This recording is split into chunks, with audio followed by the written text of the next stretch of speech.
This happened to me my sophomore year of high school.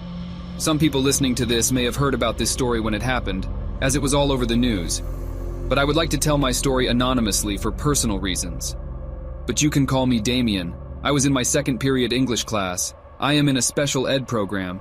Just throwing that out there for you to keep in mind for context. That day, my teacher, Mr. Wade, had a scavenger hunt planned for us in the schoolyard. Mr. Wade is one of those teachers who I really enjoy being around and look forward to seeing every day. We all left the classroom to go to the front of the building.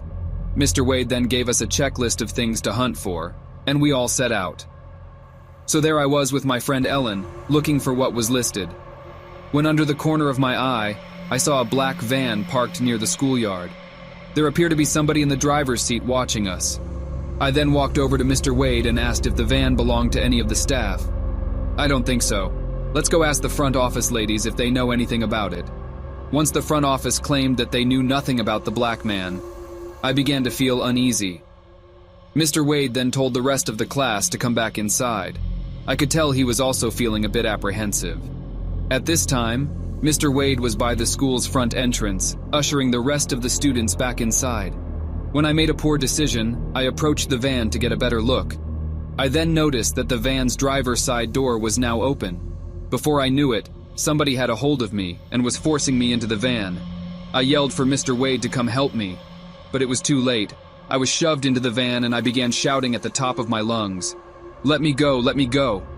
The man who kidnapped me looked me dead in the eye and said, "Shut up, kid, and don't try anything. You keep yelling like that and I'll have to kill you." I then shouted. Mr. Wade helped me. I was then knocked unconscious. A while later, I woke up still in the van. The kidnapper had duct tape to my hands behind my back and my mouth shut. We seemed to be parked somewhere away from the school. "Oh, you're awake. You just sit there and be a good boy and don't make a sound. We're going to go for a little drive soon. Everything will be fine." I can't describe how scared I was in that moment. My mind was racing, thinking about what this old lunatic had planned for me. I can only remember brief flashes of what happened next. The driver's side window was shattered. I heard a Mr. Wade's voice shouting. The van suddenly drove away, and the kidnapper became enraged, cursing up a storm. He eventually pulled over and exited the van, and that was the last I saw of him. To make a long story short, after the Veil left the school with me inside of it, Mr. Wade immediately jumped into his own car and followed it to a parking lot a mile down the road.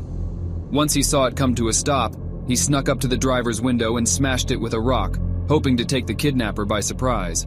However, he was able to pull away. For whatever reason, even though the kidnapper managed to escape Mr. Wade, he lost his nerve and abandoned me in the van on the side of the road.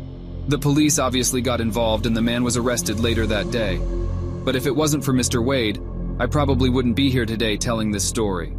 I want to forget about what happened, but this is something that you can never forget no matter how hard you try.